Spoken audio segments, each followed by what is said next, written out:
Buenas tardes a todos y a todas. Es, por supuesto, un honor compartir hoy cartel con mi amigo y admirado maestro Manuel Toribio. Y un orgullo haber coincidido en esta iniciativa con gente pues, de tal renombre universitario. Han planteado todos temas interesantes y hoy vamos a intentar, Manolo y yo, culminar estas jornadas, bueno, que dentro de poco seguramente recuperen esa atmósfera de cercanía, ¿no? De presencialidad.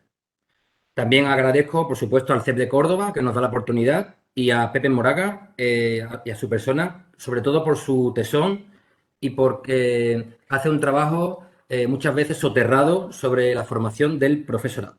Ya me conocen seguramente algunos por las prácticas docentes, pero hoy vengo como profesor de secundaria para hablarles de algo que me apasiona, es la historia del arte, mi especialidad universitaria.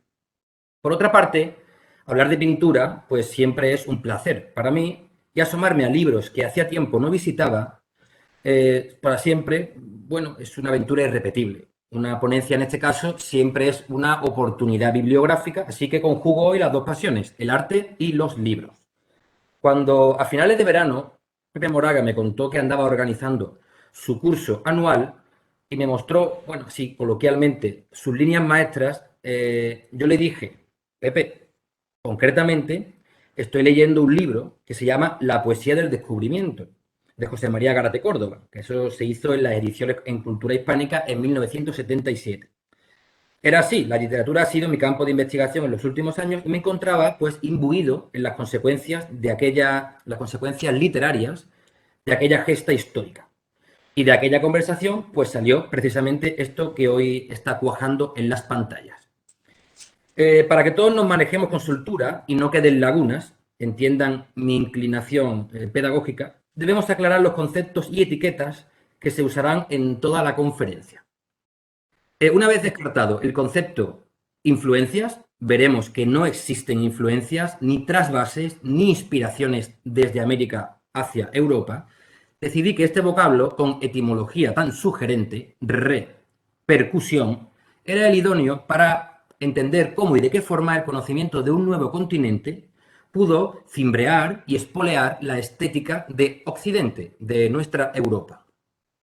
Evidentemente, uso esta pancarta en el título por razones prácticas, pero en verdad estaremos hablando todo el rato no solo del descubrimiento, sino de la colonización, la administración, la carrera de Indias inclusive. Licencia que deben permitirme. Limitar el campo de estudio y de la ponencia era algo necesario y además, como les explicaré enseguida, la pintura representa de un modo sobresaliente las repercusiones artísticas que quisiera que hoy escucharan. Nos situaremos frente al universo verosímil de las imágenes pinceladas. Bueno, como sabrán los televidentes, el siglo de oro es el único siglo que dura más de 100 años. Es una de esas licencias también historiográficas que se han mantenido desde la literatura y que ha salpicado al mundo de las artes plásticas, desde 1492 hasta 1681 con la muerte de Calderón de la Barca Dul, ¿no? Y aquí pues se empleará como nomenclatura que todos entendemos. Incluso podríamos hablar de los siglos de oro, según el especialista que uno acoja. Me centraré en el territorio peninsular y obviaré el relato político para no distraer de lo importante. Pintura española, en algunos casos pintura extranjera, pero pintada o traída en su día aquí. En cualquier caso, pues trataremos de la corona de Castilla, Aragón y los reinados de los últimos trastámaras hasta el rey planeta, nieto y bisnieto de emperadores. No se me ocurre pues un lugar mejor en el mundo para aprender de pintura y de talento creativo. Y pisaré, eso es cierto, terreno común y abordaré propuestas creadas por otros y también plantearé algunas cuestiones personales basadas en bibliografía que he consultado. Tomemos un poco de perspectiva. En estos dos libros, Arte y Cultura en 1492 y Arte en Europa hacia 1492, uno publicado en Anaya y el otro, auspiciado por la Expo 92, en estos dos libros, como digo, se habla amplia y profundamente de todo el panorama de cultura que había justo en la época del descubrimiento. Pero claro, deberíamos ir un poco más allá para descubrir qué es verdaderamente el siglo de oro, cómo es su pintura y si América, de alguna manera, pues consigue espolear o modificar algunas costumbres pictóricas. Ustedes ya lo saben, España pues, estaba metida en la conclusión de la Reconquista. Se había publicado en 1492 la Gramática Española de Antonio de Nebrija. La corona pues, sufragaba gastos del viaje colombino y se firman las capitulaciones de Santa Fe. Se emiten decretos en la expulsión de los judíos. La institución abominable de la Inquisición ejecuta con rigor la pureza de sangre y la homogeneidad religiosa. El país, si me permiten hablar de país a estas alturas, está sumido en campañas de matrimonios internacionales y acababa de salir de guerras civiles. Lepanto, los problemas con Francia, el protocolo borgoñón de la corte con los Austrias, la anexión de Portugal, es decir, un mundo en transformación permanente y, por supuesto, en efervescencia cultural, ebullición creativa. Y eso que no hemos nombrado ni a Garcilaso, ni Góngora, ni Quevedo, ni Herrera, ni Rodrigo Caro, ni el teatro, ni la poesía. Europa, convertida en Corpus Christianum, abanderada por el Papa, el Emperador, bueno, y sucesivos emperadores y reyes, y después Lutero, Calvino, Erasmo de Róterdam y Tomás Moro, y sucesos como el saco de Roma, la Reforma y el enemigo musulmán a las puertas de Viena, y un país pequeñito asomado al cabo de la esperanza.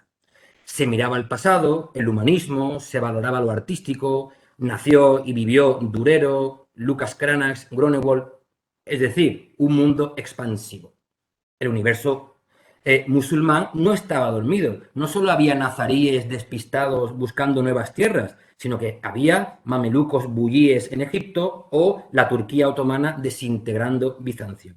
El Extremo Oriente, tal vez menos conocido para nosotros, pues tenía sobre todo en China y en India sus máximos exponentes culturales. Y América, aún sin conocer por el resto del mundo, presentaba, vamos a decir, una multiplicidad cultural impresionante. Por encima de esos tres niveles culturales que estableció Bartolomé de las Casas, estados, jefaturas o tribus, se encontraban tradiciones milenarias, mutando y retroalimentándose en el mismo grado europeo. Conquistas, guerras, pactos y todo un sinfín de destinos cruzados en un continente más que vivo.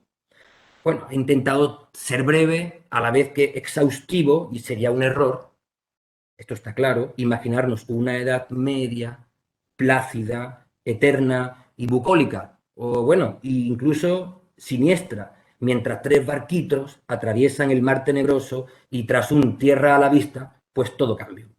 Yo creo que no. Como decía Brudel, el tiempo largo, el de las mentalidades, se prolonga en el sustrato humano largo tiempo. Y como explica perfectamente Arnold Hauser en su magnífica Historia Social de la Literatura y del Arte, yo manejo la edición de Guadarrama del 62, dice así: ¿cuánto hay de caprichoso en la separación que se acostumbra a hacer entre la Edad Media y la moderna? ¿Y cuán indeciso es el concepto de renacimiento? ¿Qué son? ¿Medievales o renacentistas? Y él se refiere a Petrarca, a Boccaccio, a Fouquet, a Van Eyck, a Dante, a Shakespeare, a Molière. Se plantea él dónde está la modernidad, sino a finales del siglo XIII. Y eso que no hablamos de que entre muchos de nosotros tal vez haya alguien que piense que el humanismo surge con la Escuela de Traductores de Toledo. Observen estas dos imágenes. Nos situemos en 1492, bueno, en las cercanías de este año. La primera corresponde al ámbito americano y el otro al mundo europeo. Se trata de la tabla central del retablo de la Virgen de Montserrat, 1485, firmada por Bartolomé Bermejo, y tenemos al otro lado un fragmento del Códice Cospi Mexica, que descubrió, bueno, la expedición de Hernán Cortés.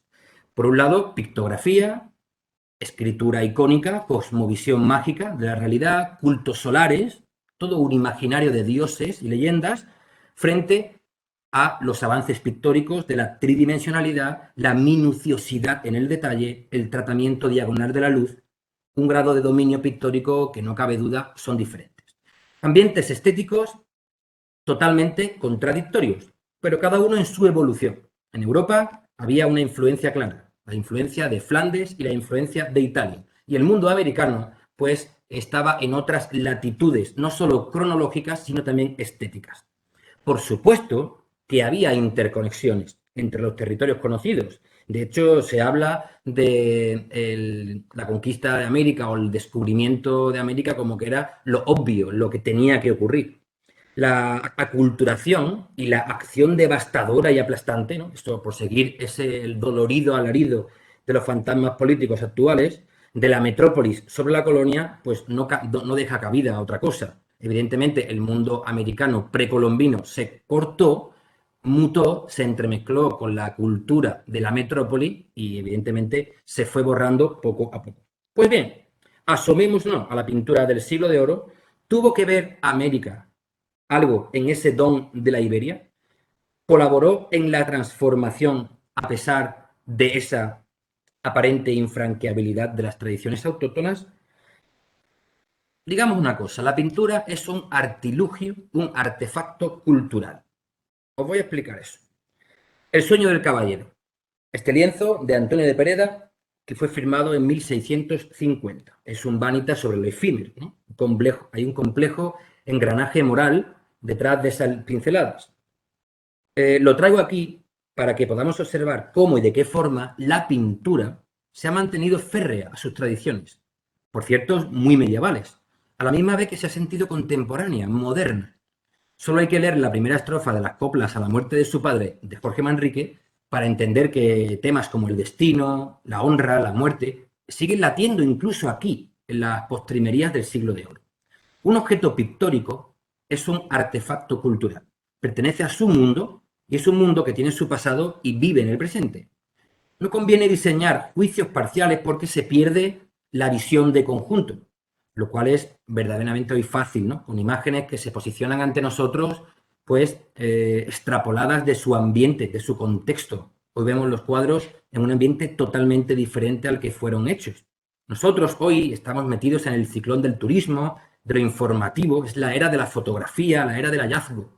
Como decíamos, ese objeto pictórico es un artefacto cultural y a veces se posicionan objetos antiguos delante de nosotros que no llegamos a morder del todo o incluso cometemos el error historiográfico o típico de la contemporaneidad de juzgar con ojos de hoy lo que fue hecho con mentes y ojos del pasado. En ellos, los pintores, los de antaño, hoy concebidos como artistas, pero en su momento no lo eran el agente emisor de tales artefactos. Se vinculaban con sus espectadores mediante unos códigos para confirmar el mensaje. Ese código se establece en términos de cultura contextual, así se dice. Y conviene recordarlo porque nosotros somos positivistas y, claro, siempre queremos catalogar y entender mediante el membrete, ¿no? O la frase corta.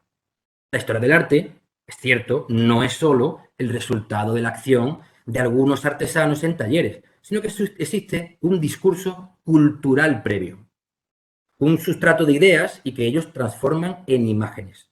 A menudo, más de lo que pensamos, ni siquiera inventan esas imágenes.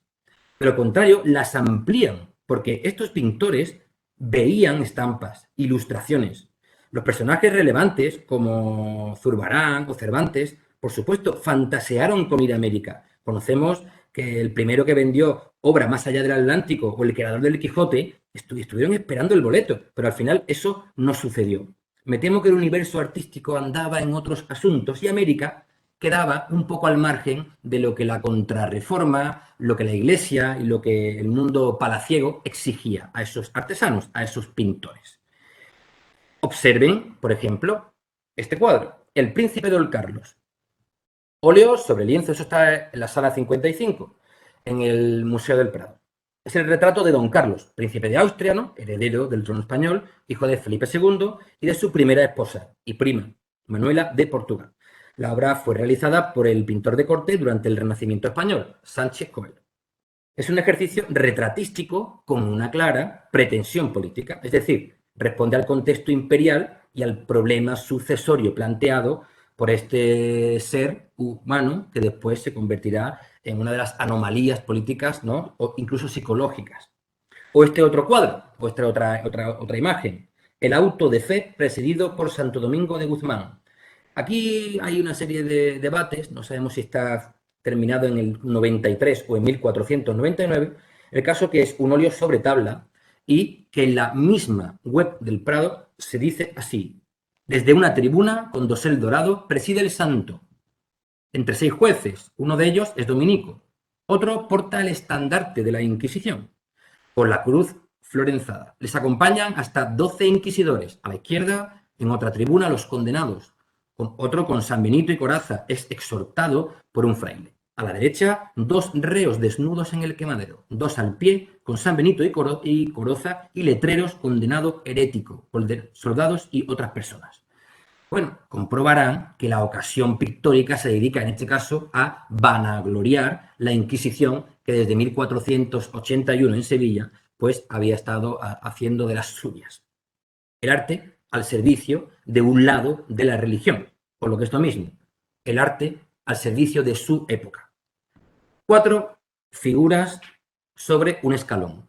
1655, Bartolomé Esteban Murillo. Una escena de género. Desconocemos si una familia, unos necesitados. En cualquier caso, es un tema profano. Mirando el resultado final, podemos entender una serie de fuentes donde el pintor ha bebido para crear esa escena. Hay una tentativa anterior de manos del propio Murillo en una conexión particular británica. O sea, su imagen no ha salido de la nada, ha practicado en otros momentos artísticos. Incluso una estampa de Lucas Emil Bostermann, basada en dibujo de Rubens, nos enseña que Murillo había practicado la posición y el recurso del velo. Y la escena al completo, siguiendo a Enrique Valdivieso, no es más que una escena popular, una suerte de costumbrismo. Arte, reflejo de la época posepidémica que había vivido Sevilla en 1649, que por cierto, ya saben ustedes, pierde a la mitad de su población. Realismo inherente.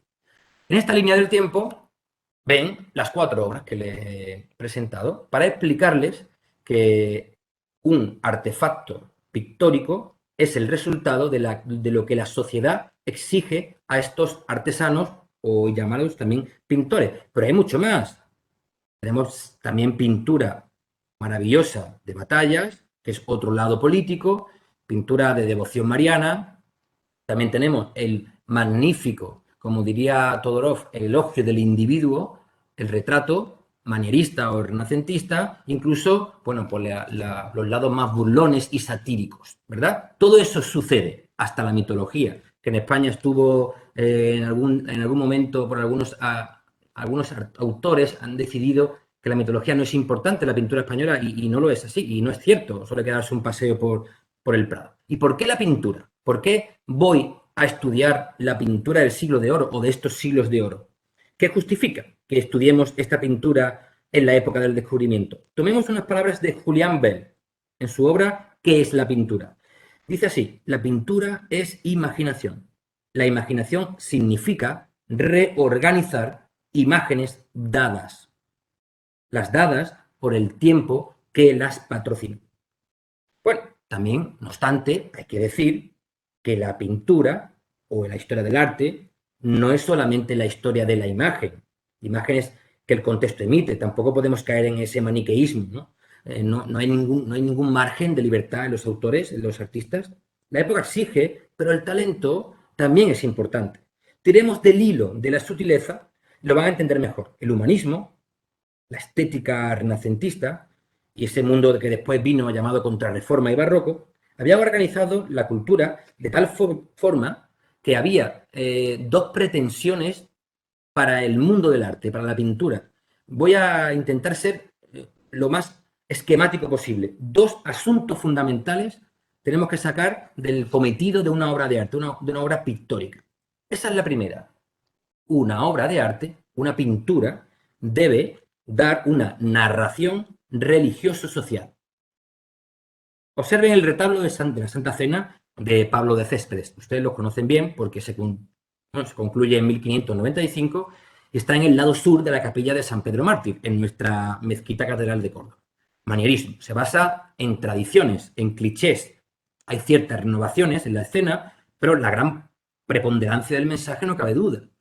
Y eso, claro, el arte está trabajando para el espíritu religioso de esa época. La institución máxima es la liturgia, y aquí esa liturgia se autorrepresente. Palabras de Nieto Cumplido. Espléndida fuente y el aguamanil en primer plano, que recuerdan las purificaciones pascuales de los judíos, y también el laboratorio de los pies. Sobre la mesa, hermosas piezas de vajilla, un salero y algún limón, que en la Pascua judía recuerdan la amargura del agua del mar y de la esclavitud. Esta narración opera, podemos hablar incluso en términos filosóficos, en lo metafísico. También está la otra narración, que sería la narración de la realidad, lo que, o sea, conseguir en las dos dimensiones que al fin y al cabo es un cuadro, conseguir la tercera dimensión y conseguir acercarnos lo máximo al ojo. El detalle del triunfo de Baco, de 1629, tenebrismo realista, podemos decirlo, de Diego Velázquez. Veracidad con realidad es sobrecogedora, hasta llevar al máximo extremo el concepto de verosimilitud. Dicen que es congénito a lo español, pero bueno, ya veremos que esa manera, esa pretendida forma de realidad también nos influye claramente desde la pintura flamenca. El ojo culmina con Velázquez y el estudio anatómico, la precisión absoluta, representan las miradas, los ademanes, las chispas de la vida, ¿verdad? Hay salutación de la juerga en esos personajes. Y a lo metafísico, en este caso, se le ha sumado lo sensible, lo corpóreo. Las dos narraciones completan un discurso cultural previo. En España ambas líneas se solapan. Por un lado, la narración religioso-social y por otro, la narración de la realidad. En términos alemanes, en el Zeitgeist, claramente se vinculó con el talento, o sea, la capacidad de representar y también lo que pide el comitente. Esas dos narraciones se convierten en estética y son sublimes en el mundo de la pintura española.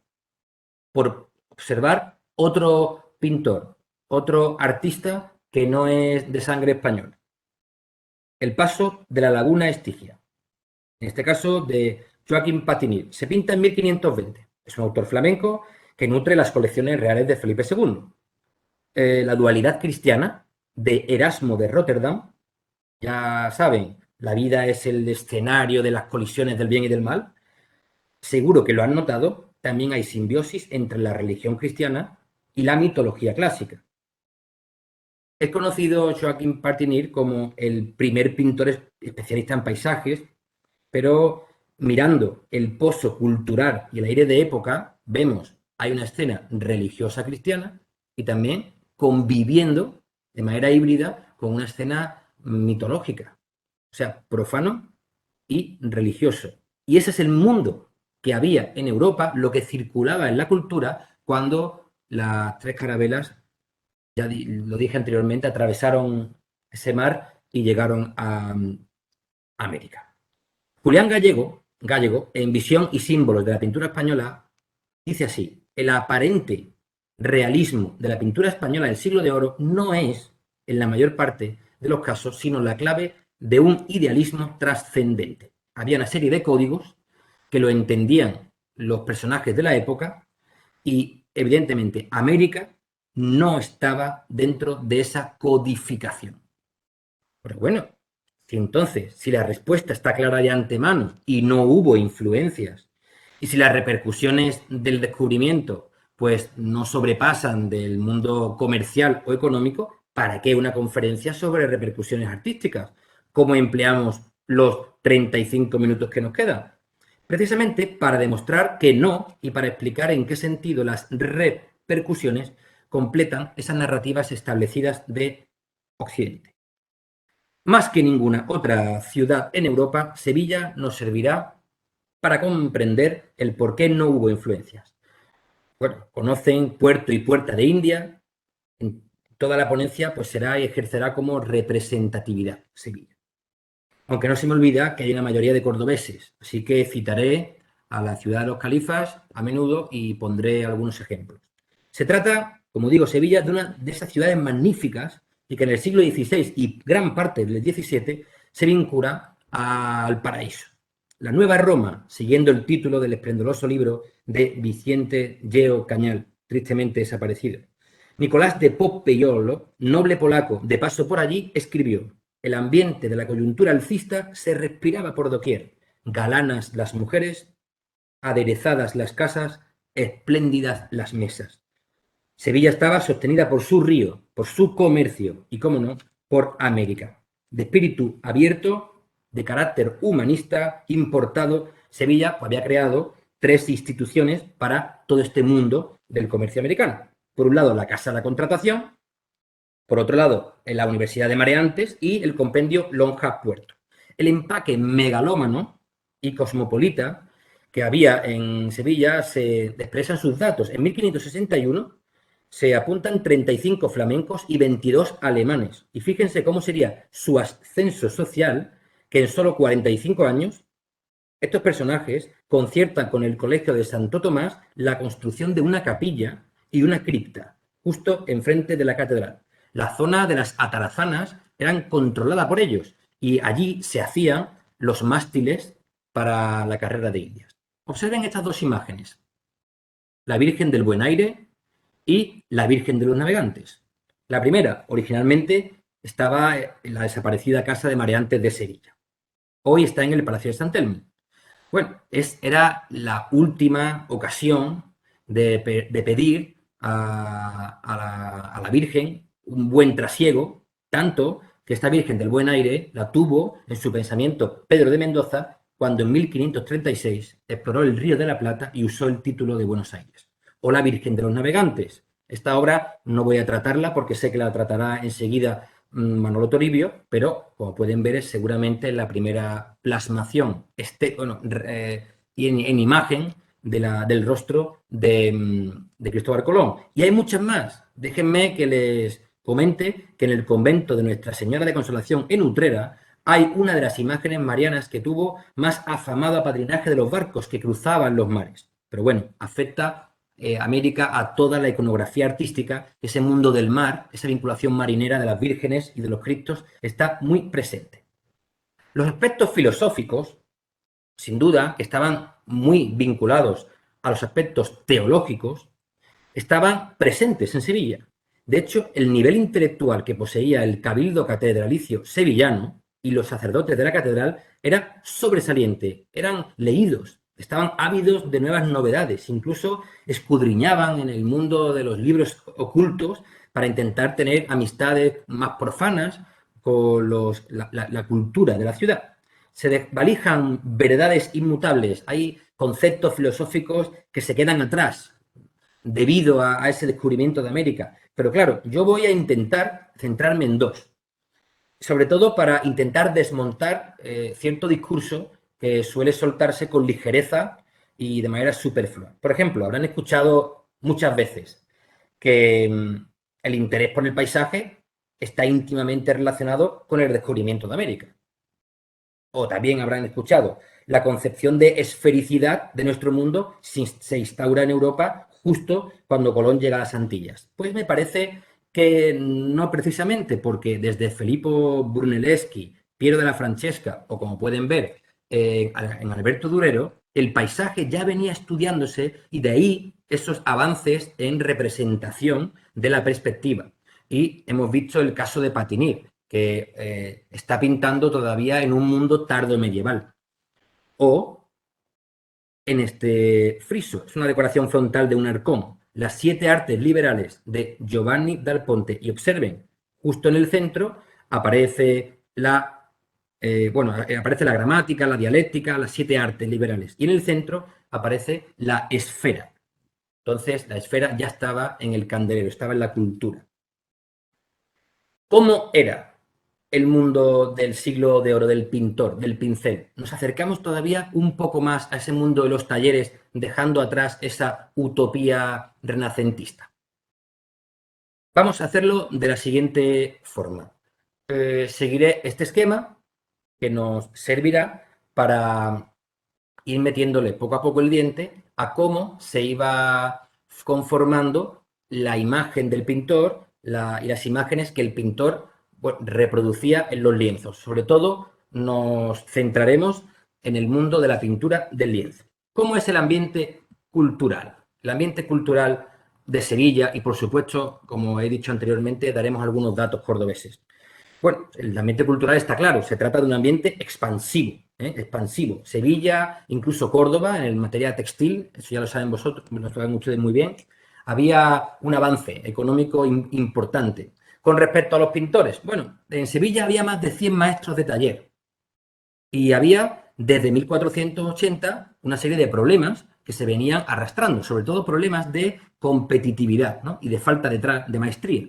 Es famoso el acontecimiento de los pintores sevillanos dirigiéndose a los corregidores de la ciudad para crear exámenes y establecer la existencia de veedores.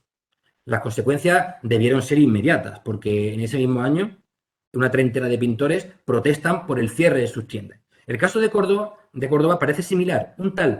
Según José de la Torre, se registran casi 90 pintores y doradores en la ciudad a principios del siglo XVII. Es cierto que la economía de un pintor, claro, no era siempre, no rebosaba precisamente riqueza. Hay una epístola de Juan Butrón dirigida a Felipe IV en 1626 que dice así: son tan pobres, la poca fortuna les trae tan abatidos. Claro, si pensamos en Zurbarán, en Velázquez o Herrera el Mozo, pues eso se demuestra todo lo contrario. Pero claro, hay muchos pintores dando rienda suelta a lo que la sociedad exigía. El concepto de originalidad es muy diferente en el siglo de oro a lo que hoy entendemos como una obra de arte. De hecho, el pintor no era un hombre melancólico, solitario, en una buhardilla y exponiendo su problema al mundo. Es más, el artefacto pictórico sale de un taller y la cooperatividad era esencial. Si ven a José de Ribera, el españoleto, en este juicio de Salomón, esa capacidad narrativa asombrosa, como la composición de la escena deja un claro dominio de las tres dimensiones y del lenguaje compositivo del cuadro, o si observamos todo lo que hizo el Greco. El Greco, por ejemplo, es considerado ya un gran pintor, pero incluso antes de llegar a Toledo, para hacer el expolio o el retablo de Santo Domingo el Antiguo. En la memoria de 1577, que firma el deán de la catedral, dice así: tengo noticia de que Domenico Greco es un pintor de arte y oficio. Observe, arte y oficio. Quiere resaltar la maestría, pero también quiere resaltar el funcionamiento de su taller. Los talleres trabajaban dentro de lo que hoy hablaríamos en términos empresariales como si fuera un sistema muy bien organizado, muy eficaz. Ayudaban a las preparaciones, pintaban elementos secundarios, se hacían copias, se situaban en las tiendas, se intentaba vender, por ejemplo. En el caso del Greco, tenemos y conocemos bien dos de sus ayudantes, Jorge Manuel, que es su hijo, y un tal Luis Tristán, que después hizo carrera. El expolio es la obra maestra de la Catedral de Toledo, tiene copias famosísimas. Una, por ejemplo, está en el Museo del Prado y esta otra está en la iglesia parroquial de Argaz. ¿Dónde quiero llegar con esto? Os quiero decir que la pintura del siglo de oro obedece a un clima cultural muy preciso, donde América no estaba. América no precisaba, o sea, el concepto de América no precisaba imágenes. El sistema gremial plantea también muchos interrogantes en el mundo de la legalidad de pintores. Por ejemplo, estaban los reglamentos de la corona, llamadas también ordenanzas del común, y por otro lado estaban las ordenanzas de oficios, que eso sí se dictaba por el Consejo de la Ciudad, los gremios, vamos. Las de Córdoba, por ejemplo, se redactan en 1493, son la segunda más antigua de Andalucía. Y son muy curiosas y nos ayudan a imaginar el mundo. Incluso en Córdoba se establecían tres tipos de pintura: el estilo morisco, que se estaba refiriendo al temple y al fresco, la pintura de sargas y la pintura de imaginería. Esa de imaginería era la que habla del óleo o el dorado. El celo profesional de estos pintores y la especialización eran enormes. Bueno, es conocido Juan Martínez Montañés, el célebre creador del Cristo de la Clemencia de Sevilla, y el maestro cordobés Juan de Mesa, ¿vale? O sea, estamos hablando de personajes importantes, ¿no? Y el pintor Francisco Pacheco, el escultor, había concertado encargo del ensamblaje, escultura y talla del retablo mayor del convento de Santa Clara, además de su encarnado y dorado. Esto último provocaría la ira del gremio de los pintores. Aduciendo al artículo 18 de las ordenanzas, Pacheco y el resto de pintores denunciaron tal situación Y bueno, aunque intuimos que el pintor recelaba porque el encargo no había caído en sus manos, es un claro ejemplo de ese ambiente artístico de la ciudad. También hay mancomunidades. Por ejemplo, el retablo mayor de San Miguel de Jerez de la Frontera, ahí aparecen muchísimos nombres, y entre otros están Alonso Cano o Francisco de Pacheco. Hay ejemplos numerosos y yo me voy a quedar con uno. El ilustre profesor Palomero Páramo encontró muchos documentos de las transacciones llevados a cabo por Zurbarán. Esos documentos estaban relacionados con un pleito entre el pintor y el capitán Diego de Miraflores, por un mal cobro, digamos, de un material enviado a Portobelo y Lima. Otros documentos hablan de encargos a Buenos Aires, 15 pinturas, en fin. Hay figuras como el encomendero que aparece para vender obras de arte en todo el mundo americano. América, sin duda, intensificó la compra y la venta de cuadros, aunque no supuso ni una mejora ni un salto cualitativo, porque los comitentes de América no eran ni tan cultos ni requerían tanta calidad como los exquisitos europeos y sevillanos. ¿Cómo era el proceso formativo de un pintor? Claramente, si en una sociedad donde se agrupan en gremios los ciegos y hay exámenes de pobreza, lo vais a entender claramente. Hay tres fases: aprendizaje, oficialía y maestría. Entremos en los talleres. Un taller estaba sometido al sentido gremial, ¿no? El aprendizaje, hay uno muy famoso, que es el contrato de aprendizaje de Francisco de Zurbarán. Eso se encontró en 1911 por Rodríguez Marín, con todas sus condiciones y capitulaciones. El maestro, un pintor secundario, Pedro Díaz de Villanueva, se compromete a alimentar, a proporcionarle techo y cama, aunque no ropa ni calzado. O sea, había prácticamente una relación de servidumbre entre el maestro y el muchacho recién llegado. Después estaba la oficialía. Esa fase en Sevilla está muy clara, no en otras ciudades, ¿eh? Hasta que no tenías 25 años no podías contratar nada, no podías firmar nada. Así que muchos habían hecho ya su examen, donde se exigía diseño y se exigía narración, diseño y narración. Volvemos de nuevo a esa narración del siglo de oro. Y bueno, conocemos, por ejemplo, el examen de Diego Velázquez, que fue examinado, entre otros, por su suegro y maestro, Francisco de Pacheco, y su calificación fue hábil y suficiente. Ya entrados en el momento de la maestría, pues aquí, claro, el maestro ya ha aprendido todas las fases del proceso pictórico y lo que quiere es abrir tienda, ¿no? Abrir su funcionamiento, su taller. En el término así de la pintura, de la historia del arte, eso se conoce como el obrador, y era el colofón del oficio. Hay todo tipo de talleres. Está, por ejemplo, el Ángel Pintor, que el cuadro es el Ángel Pintor perteneciente a uno de esos ciclos de San Francisco de Paula. Se pinta por Lucas Valdés. Lo pongo para que vean lo que es una mediocre y sencilla habitación donde el pintor, ejerce su oficio, y nada tiene que ver con otros más ricos, como por ejemplo las habitaciones donde vivía en la casa del Tesoro Diego Velázquez, o si nos comparamos con la vivienda que tenía Rubens, pues nada más lejos de la realidad. La imaginería también es muy importante, porque hay novedades iconográficas. Zurbarán es muy novedoso en esto. ¿Y dónde beben? ¿Dónde se nutren los pintores para expresar?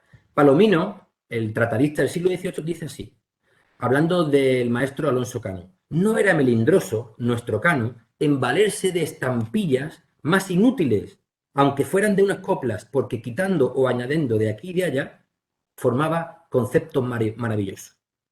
En Sevilla se podían comprar estampas, por ejemplo, en el mercado sevillano de la calle Feria número 17. El caso es que el grabado y la estampa fueron indispensables para la difusión de la ciencia y también los valores estéticos del Renacimiento y del Barroco. Conformarían la cultura visual de esa época. No había, como sabéis, este mundo superpoblado de imágenes que tenemos hoy día. Es más, incluso se ha hablado en multitud de ocasiones que la leyenda negra fue potenciada por las estampas creadas por Teodoro de Brey o Tomás de Honenberg. Para entender no solo el flujo de estampas, sino el importante lugar que ocupaban, veremos algún ejemplo. Vuelvo a esta escena. El vigor humano, ¿no? La viveza de estos personajes que nos miran, es algo enigmático. algunos lo han considerado una familia, se dijo en su guía que era el retrato de la familia del pintor, pero desde los años 80 se identifica con el umbral de una puerta. Eso lo debemos a Enrique Valdivieso, pero él no va más allá y se queda en la simple interpretación realista. Es una escena de costumbre. Pero claro, hay un lado oscuro en toda esta época. Para eso hay que leer, yo lo recomiendo, El elogio de la sombra de Tanizaki, para entender cómo hay un prevaricado uso de las luces y de las oscuridades, para entender cómo el personaje que está más atrás, más oscuro, puede que sea el que más dice. Jonathan Brown, en 1982, estudió este lado erótico de las escenas de Murillo. Y se ha encontrado hace muy poco en un instituto romano de vela gráfica, un investigador sevillano llamado Enrique Muñoz, ha encontrado esto. La anciana despiojando a un niño. Es un aguafuerte anterior a la escena de Murillo. Claramente pueden observar que Murillo ha visto evidentemente la estampa de Jean-Baptiste de Well. Se ha influido. Había un mundo de imágenes y los pintores se influenciaban en esas imágenes. Y por supuesto, no solo le dio para esta obra, sino que le dio para mucho más. En estas imágenes no era la primera vez que él hacía esto. Claramente, en El Gallero, ese personajillo de la izquierda de la escena ya había sido tratado por él. Incluso podemos irnos hacia el mundo de otras escenas de Murillo, donde ese mundo de los más deplorables, el mundo más popular de Sevilla, el más azotado por la herrumbre, aparecen en muchos de esos cuadros. Y para entenderlo hay que ir a la literatura. Hay que leer a Juan de Caramuel, su Tratado de los Afectos, o a Cristóbal Pérez de Herrera, que habla en su Tratado de la Pobreza. Son fuentes claras para entender el mundo pictórico.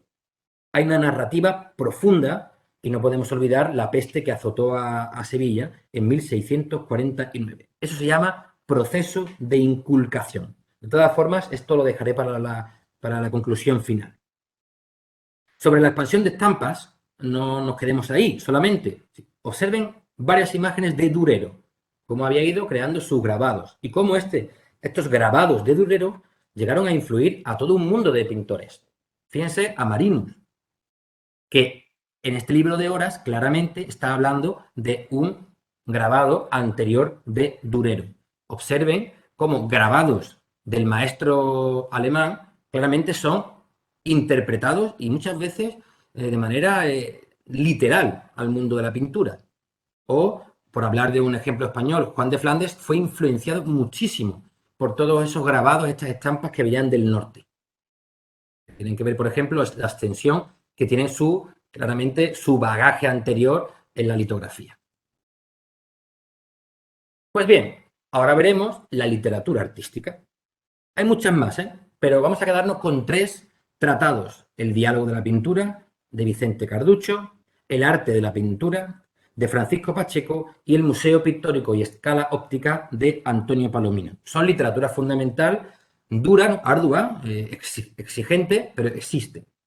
La lectura, igual que las imágenes como he dicho anteriormente, esa fuente visual de las estampas, pues eran el mundo enriquecedor de los pintores. De hecho, estudiarlas es interesante por eso mismo. En 1611, por ejemplo, había tal cantidad de comercio de estampas y de libros que el mismo Pacheco visitó a Greco en Toledo. Allí, bueno, encuentra algunas obras que se están construyendo. Greco ya era un hombre adulto y mayor.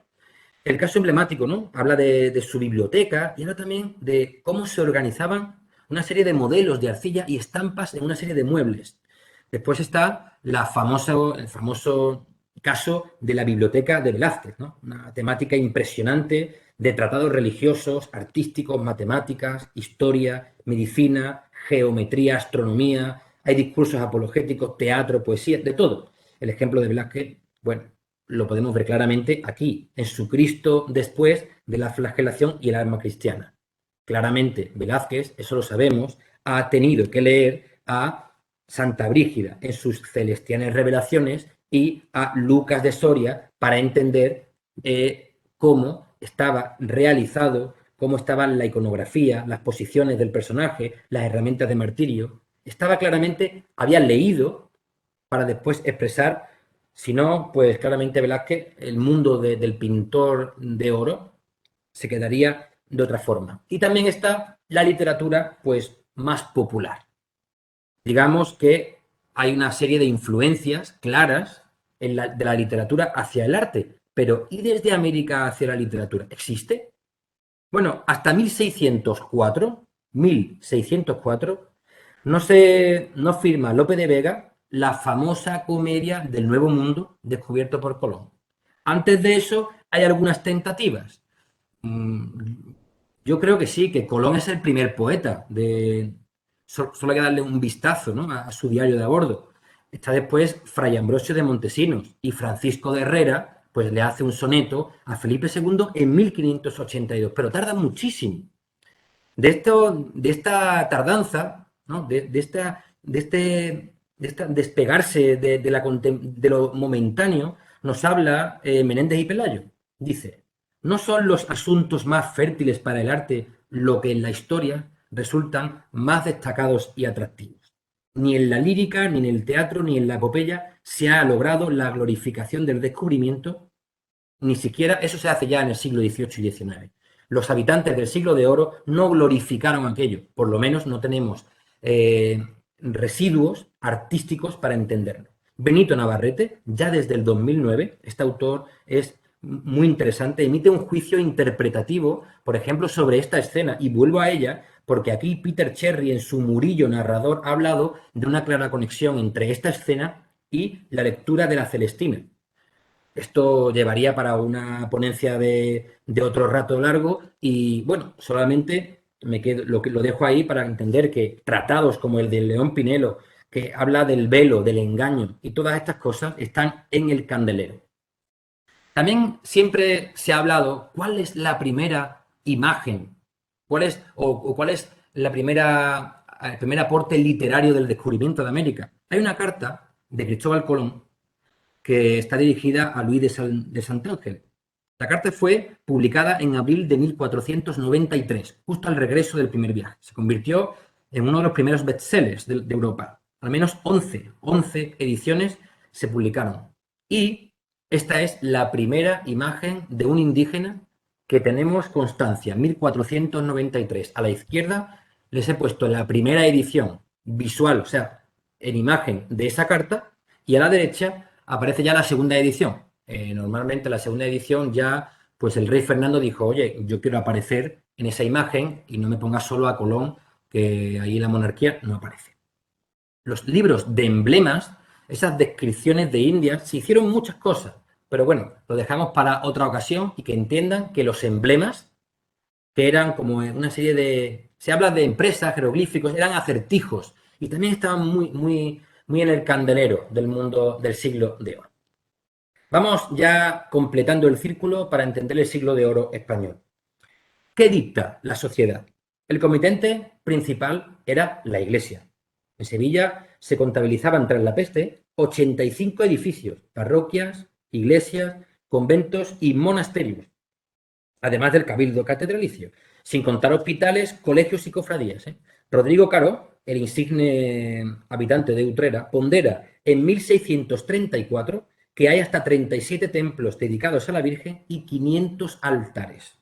El panorama religioso, pues, había constituido en Sevilla una verdadera cristianópolis. La clientela privada también, y eso es interesante, bueno, tiene un peso importante, no solo burgueses españoles, sino también mercaderes extranjeros.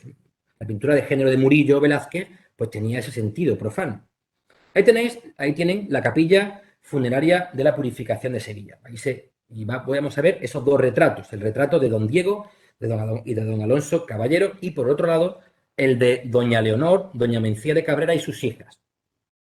Claramente es un comerciante americano el que es capaz de sufragar pues tal envergadura artística.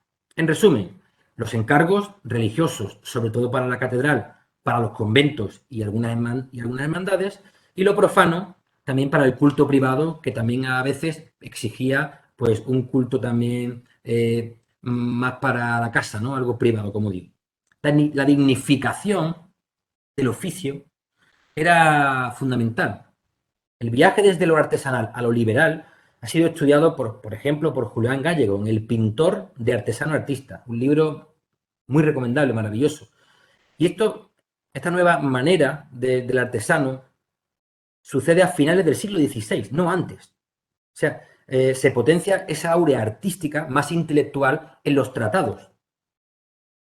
Por supuesto, no podemos olvidar la carga fiscal que grababa a los productos pictóricos hasta un 10%. Y bueno, son conocidos también las famosas reclamaciones en Madrid, en Granada o en Sevilla, en este sentido. La gran literatura artística trata de ennoblecer a los pintores, más que enseñar a los pintores. Eso se ve muy claramente en el mundo de la pintura española. Pues un claro ejemplo que no puedo dejar atrás es la Academia de Murillo. Esa academia que se formó en Sevilla para dignificar la profesión. El viaje a Italia era fundamental, pero muchos no podían, ¿no? Y se formaban en Sevilla. Esa fue la primera. Los primeros documentos son de 1660 y figuran como presidentes Herrera el Mozo y Murillo. Valdés Leal fue el administrador. Contaba la academia con 24 maestros y se situó en la Casa Lonja. Y las clases se impartían de noche. La duración de los estudios se estipuló en 4 años, repartidos en cursos académicos de 4 meses. Desaparecerá después, pero queda como recuerdo aquella iniciativa desde dentro. Hay también algunos datos curiosos para entender el papel del artista en aquella época.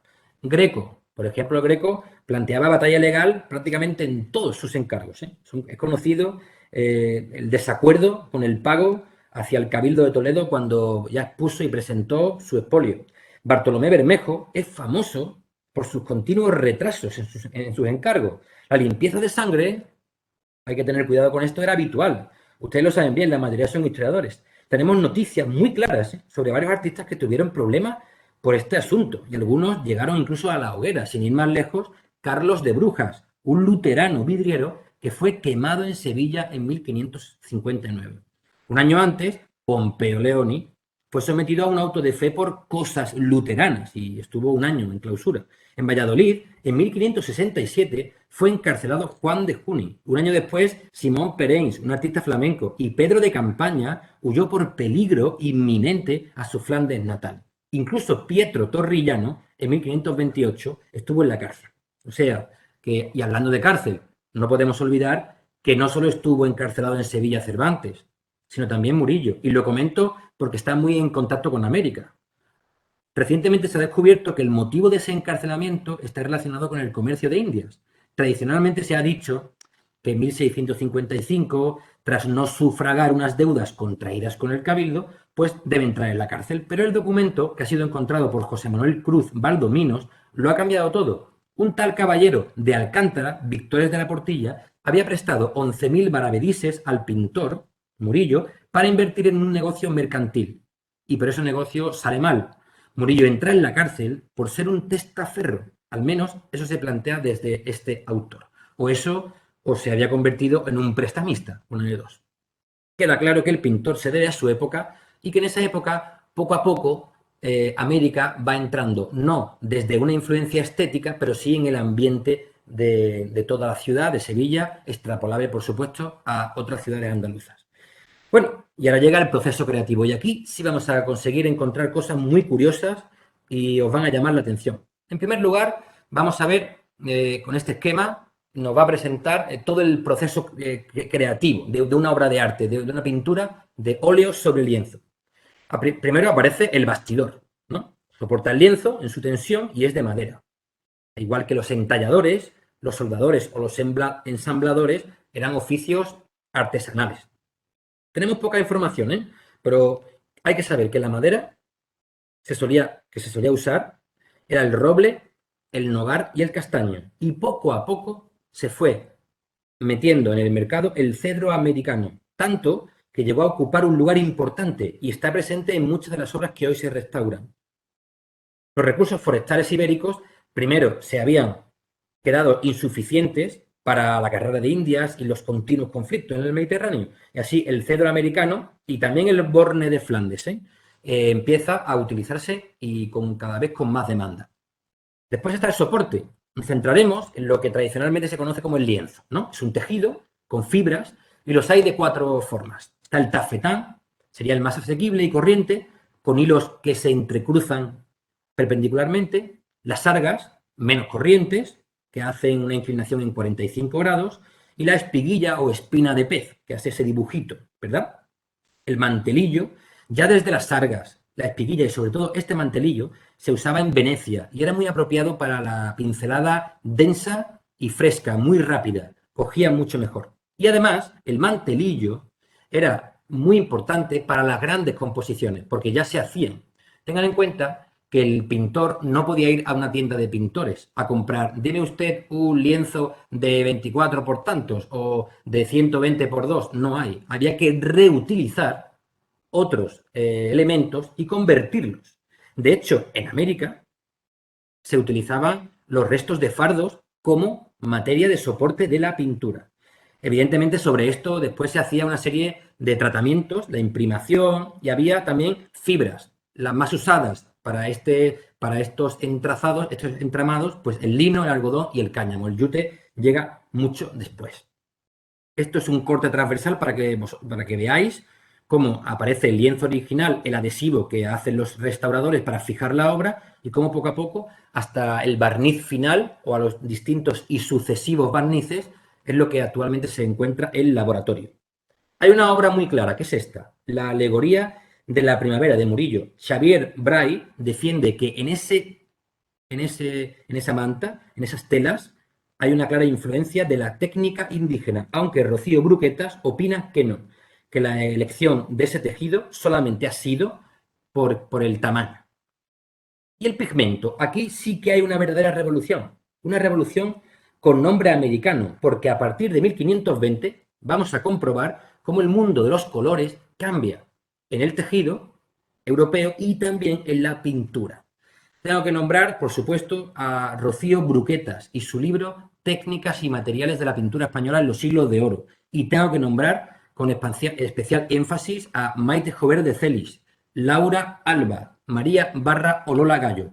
Y me quedo solo con los máximos exponentes, porque estamos hablando de la vanguardia de la restauración en Europa y personas que para esta investigación que he tenido la ocasión de hacer me han respondido con todas las dudas que he presentado y bueno, sabemos que en el mundo de la investigación es muy lógico guardarse ciertos trucos o ciertas cosas y esas han estado abiertas a cualquier cuestión que les he lanzado. Primero trataremos, bueno, sabéis, norma básica, ¿no? Los colores primarios, el amarillo, el azul y el rojo. Y vamos a tratar dos de ellos, el rojo y el azul, para quedarnos con lo más así emblemático. El rojo. Normalmente se venía utilizando el llamado carmín de cochinilla, ¿no? Con monopolio de la corona española. Este carmín de cochinilla se hacía en América. El primer embarque transatlántico se data en 1523, desde Nueva España a Sevilla. Es impactante, pero su comercio ocupa el segundo lugar tras los metales preciosos.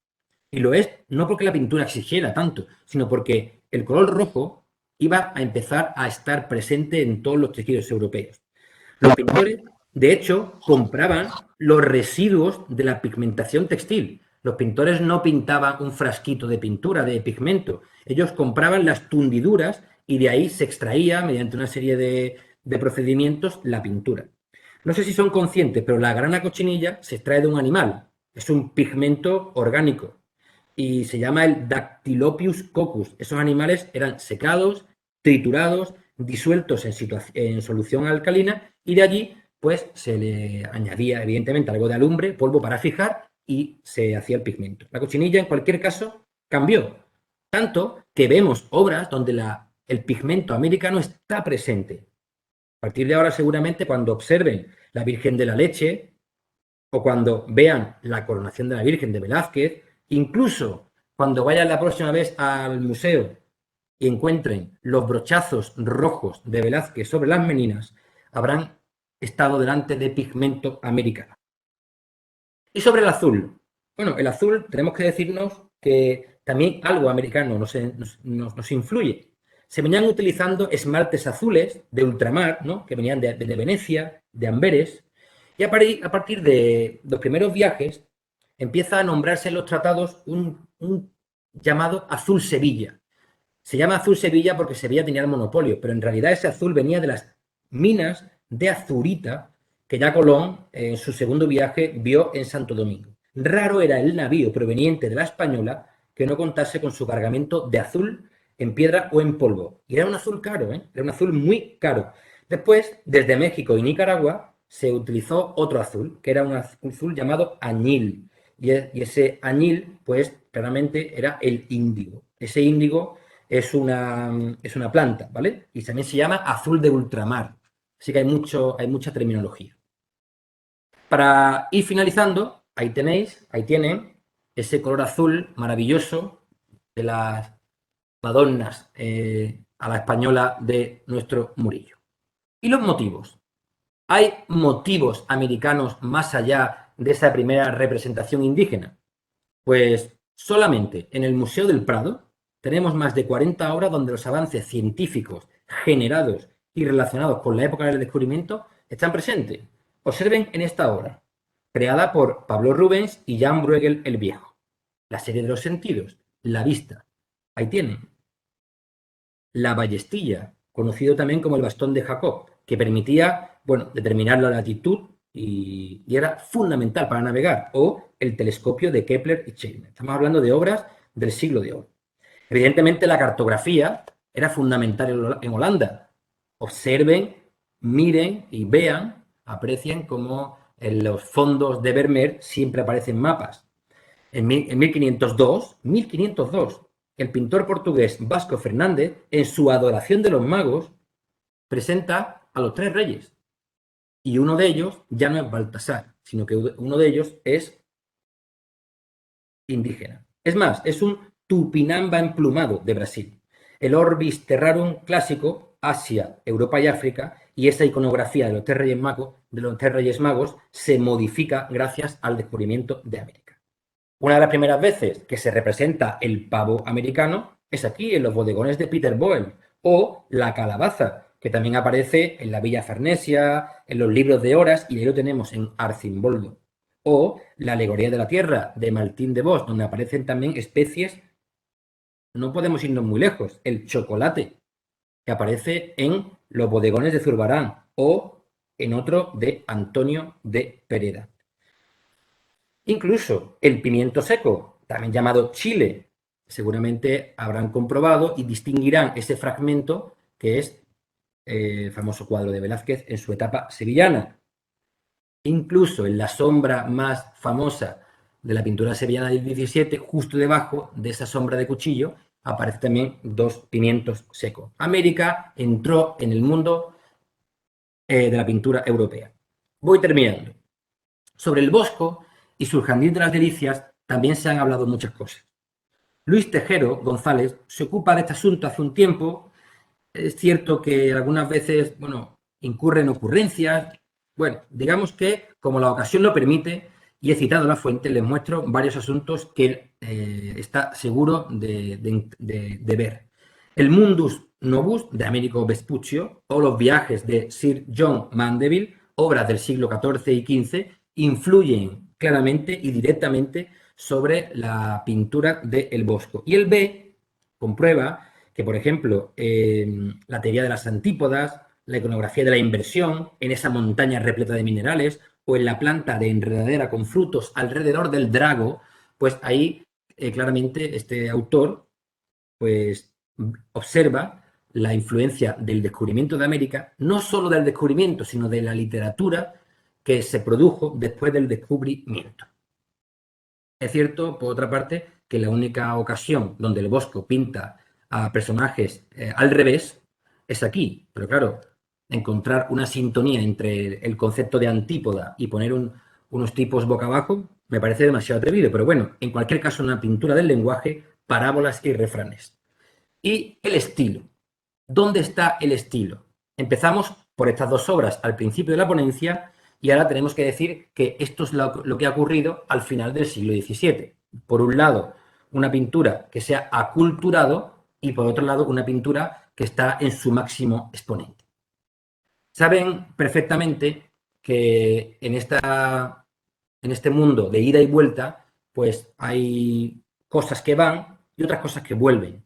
En el camino de ida, solo por remarcar 4 asuntos muy cortos, hay grandes cartografistas como Diego Pérez, hay grandes estudiosos de la vegetación como Francisco Hernández, incluso hay pintores que se van, los emigrados, como por ejemplo el caso más famoso de Alonso Vázquez, que no estamos nombrando a un cualquiera, porque el rondeño es el que hace el retablo del Hospital de las Cinco Llagas y se va a final de su vida, en 1603, al servicio del Marqués de Montes Claros.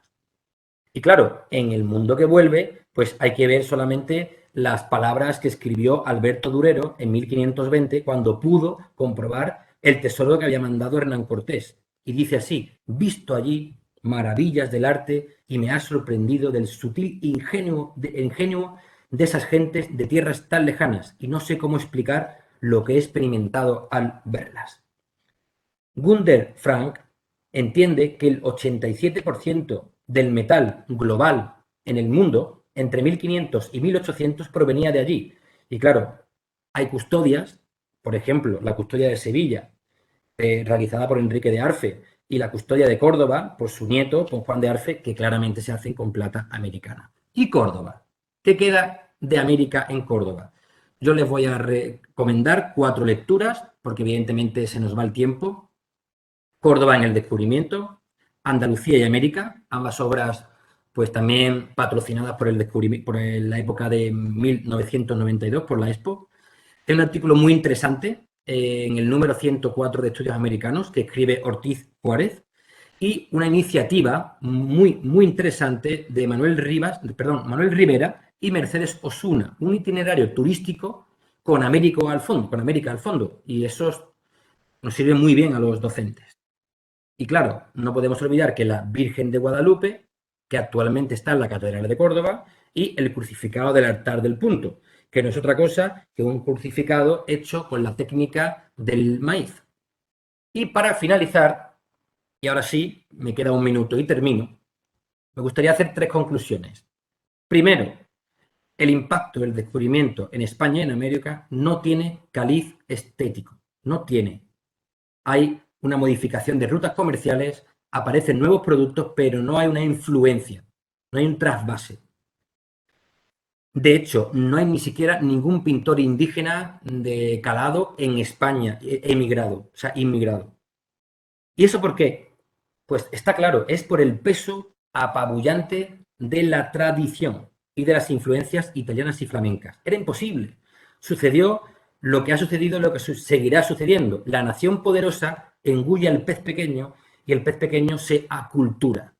Estos siglos de oro crean su propia conversación, sus propias narrativas, y podremos entenderlos cuando consigamos disipar esa nube borrosa que ha dejado el positivismo extremo durante el siglo XX. Y creo que una de las líneas a seguir, y esta es la segunda conclusión, es el proceso de inculcación. Entender que una obra de arte es producto de una época y que, conociendo ese ambiente cultural, podemos entender de manera más verídica cómo y para qué fue hecho eso. Observando estos 2 libros, Visión y símbolos de la pintura española y Los lenguajes del arte de Nelson Gottman, aquí yo me aguanto y me aferro para entender eso, cómo la literatura y la imagen de su época, las estampas y los grabados, influyeron en los pintores. Y en ese código, en esa codificación, no estaba América. Por lo menos América no estaba en primer grado. Hay un ejercicio de imaginación que es muy revelador y que conviene hacer siempre. Yo lo ejecuto. Piénsenlo, este año han nacido niños y niñas que van a vivir en pleno siglo XXII. No olviden que, según la edad que ustedes tengan, nuestros abuelos o bisabuelos fueron habitantes del siglo XIX. Si expandimos esa teoría generacional, hemos estado hablando de personas que vivieron hace 16, 17 generaciones. Es multiplicar por 3 el tiempo que nos separa de nuestros bisabuelos. El mundo siempre está en transformación. América transformó el mundo, pero ya era un mundo que venía transformándose. Así que muchas gracias por su atención.